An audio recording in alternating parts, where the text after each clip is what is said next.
Olá a todos, sejam bem-vindos a mais um episódio do Geopolítica Próxima Jogada. No episódio de hoje eu vou falar um pouco sobre as relações entre Wall Street e a China, aproveitando que eu estou em Nova York. Hoje eu vim aqui conversar com alguns clientes, fundos de investimento, bancos, que estão interessados em entender as relações entre China e América Latina e também o que está acontecendo no Brasil, Argentina, etc. Sejam bem-vindos. Para vocês que estão assistindo pela primeira vez, não se esqueçam de se inscrever no canal. E muito obrigado pela participação.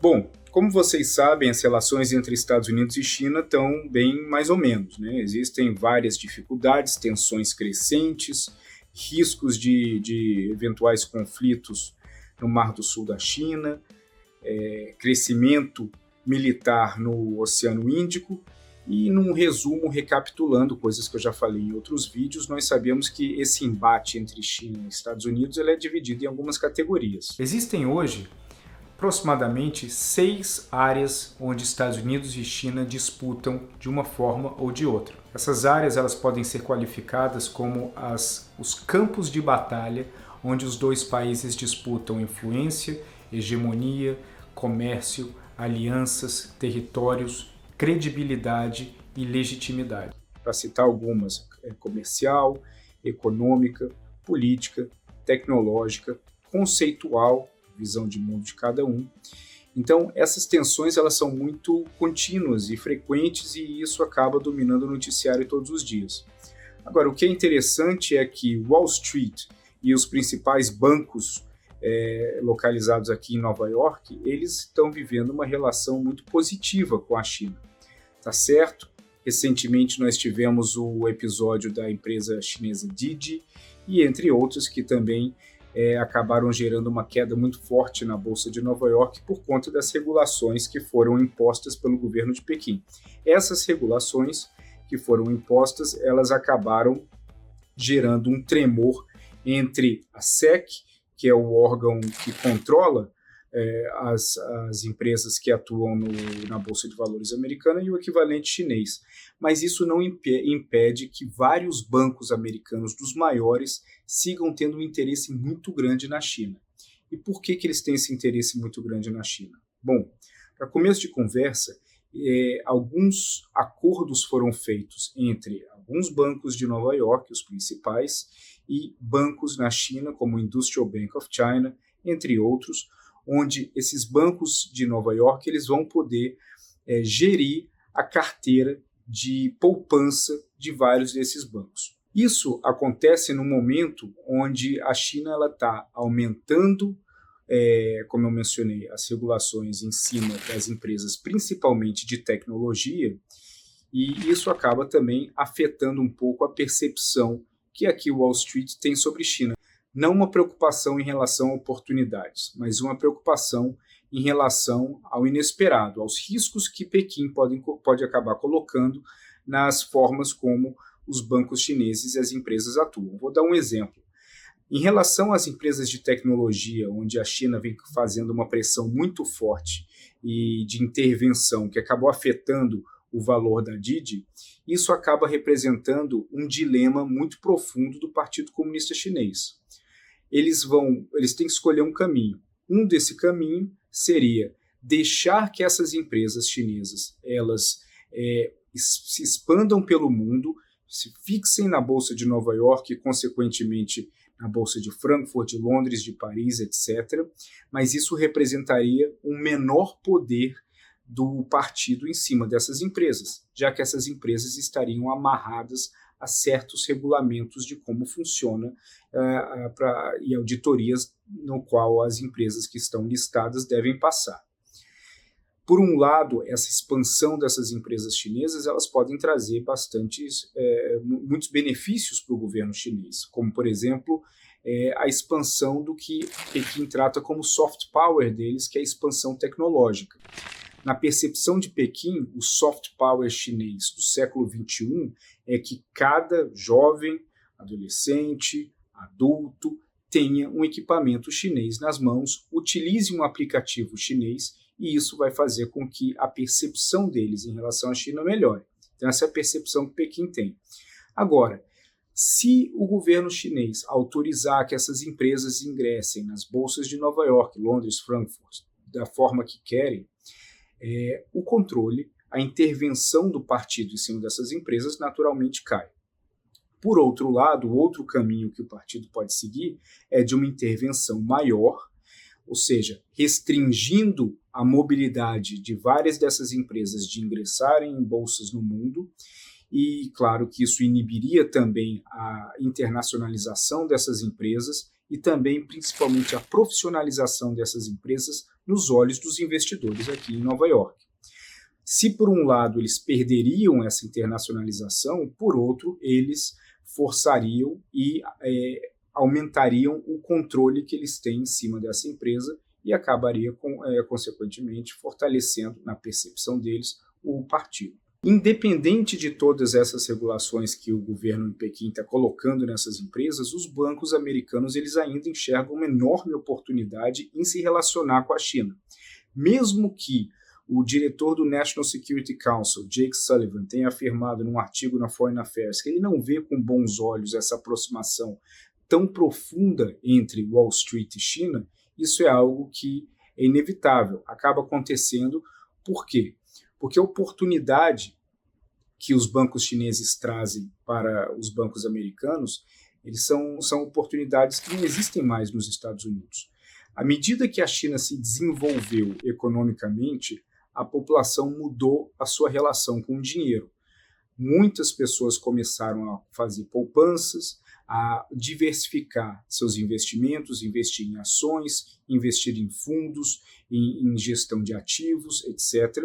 Isso acabou gerando um valor de aproximadamente 19 trilhões de dólares de ativos e poupanças que, dentro desses acordos que estão sendo desenhados, alguns bancos americanos vão poder gerir uma parcela dessa fortuna na China, e isso é uma vantagem, isso é uma oportunidade inacreditável, independente de qualquer pressão que possa vir do governo americano.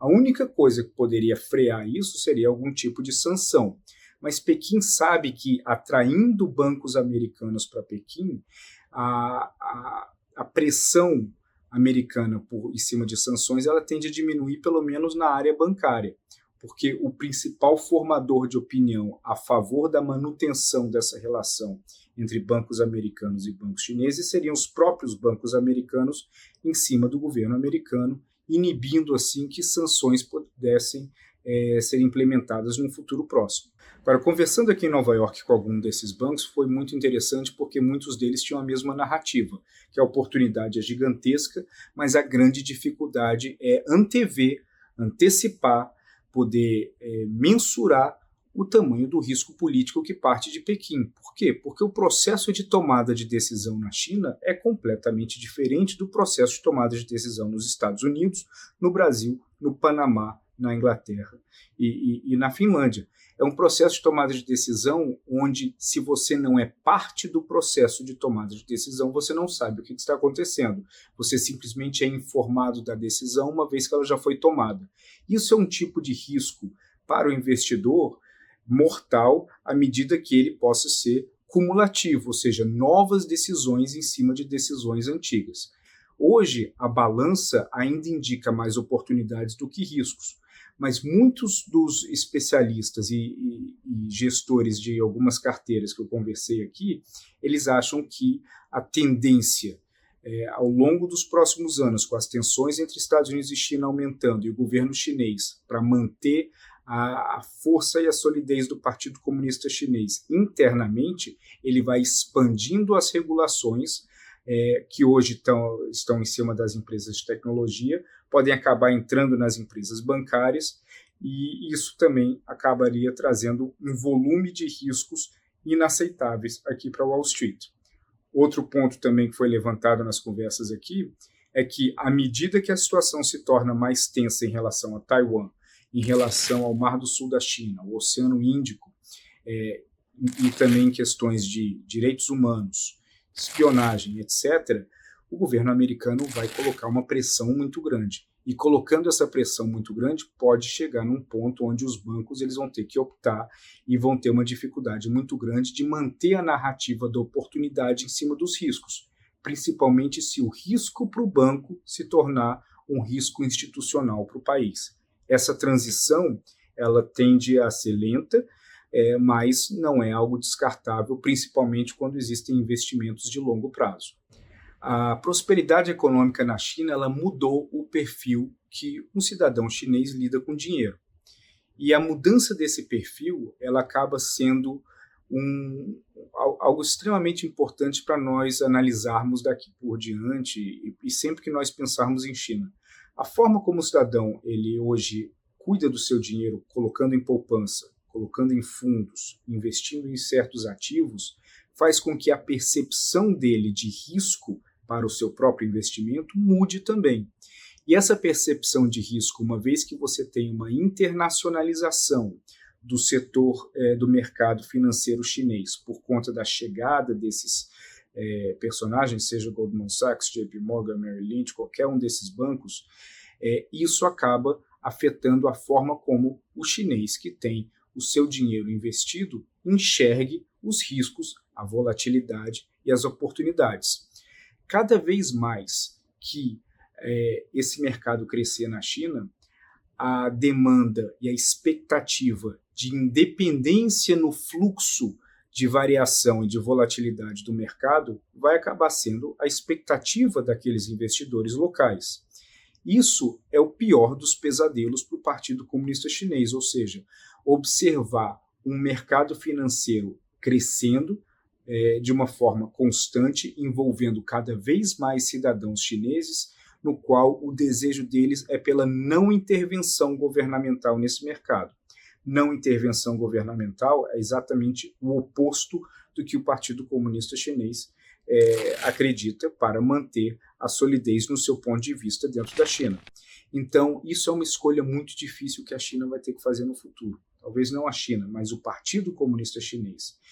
Ele quer criar um mercado financeiro crescente que vai acabar gerando uma nova forma de riqueza no país, vai acabar integrando ainda mais a sociedade pelo sistema financeiro, mas ao mesmo tempo poderia trazer sérios riscos para a hegemonia da força de intervenção, ou ele vai acabar com essa festa cedo e vai manter a sua intervenção da forma como nós vimos com a empresa Didi, por exemplo, e a tendência será essa. Essa é uma pergunta que eu não sei responder, nós vamos ter que acompanhar ao longo do tempo, olhando as notícias, talvez as mudanças ocorram em 1 ano, em 3 anos, 5 anos, mas isso é algo para nós apenas especularmos e não afirmar o que vai acontecer.